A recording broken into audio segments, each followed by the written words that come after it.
In today's video, I'm going to teach you how to effectively use Jira Plans. If you're new to Jira Plans or simply looking to refresh your skills, you're in the right place. Let's dive into the process from start to finish, ensuring you have all the knowledge you need to create and manage your plans efficiently. To kick things off, start by opening your Jira application. You'll want to navigate to the header menu and find the Plans section. Within that section, you'll see an option to create a plan. Clicking on this will be your first step toward pulling together a cohesive roadmap for your projects. Next, it's essential to give your plan a distinctive name. Think of this name as the headline for what your plan will achieve. A meaningful name will help communicate the plan's intent to anyone who views or uses it. Additionally, you'll have to decide on a privacy setting for your plan. You typically have two options, public or private. Public plans are visible to anyone in your organization, which is excellent for fostering transparency and teamwork. On the other hand, private plans are just for your eyes, allowing you a bit more confidentiality if that's what your project requires. Once you've named your plan and set its privacy configuration, it's time to select the boards, projects, or filters you want to include.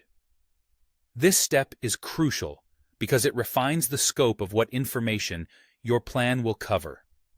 It ensures that only the relevant data are captured. So take your time to make thoughtful selections. The result will be a more effective and streamlined plan. Now, let's move on to assigning work to specific teams. This is a critical aspect when it comes to monitoring the capacity and velocity of your teams, which are important metrics in agile planning. Here, you also have the option to show or hide work based on these team assignments. This level of customization allows you to manage workloads effectively, tailoring visibility as needed to support your project goals. When you're satisfied with these setups, go ahead and click on the Create button. This will officially launch your plan, and you can begin exploring its features. One of the most useful sections in Jira Plans is the Timeline section. This is where you'll do most of your planning and scheduling. It creates a visual representation of all the issues in your plan, making it straightforward to track progress at a glance. The Teams section allows you to dive deeper into refining work allocation and monitoring team performance.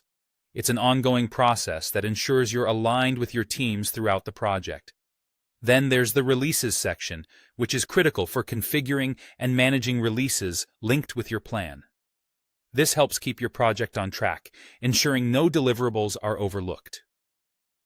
Lastly, the Dependencies section is a great tool for visualizing any interconnected issues needing completion in a specific order.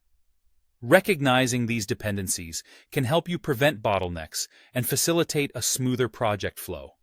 There you have it, a step-by-step walkthrough of using Jira Plans.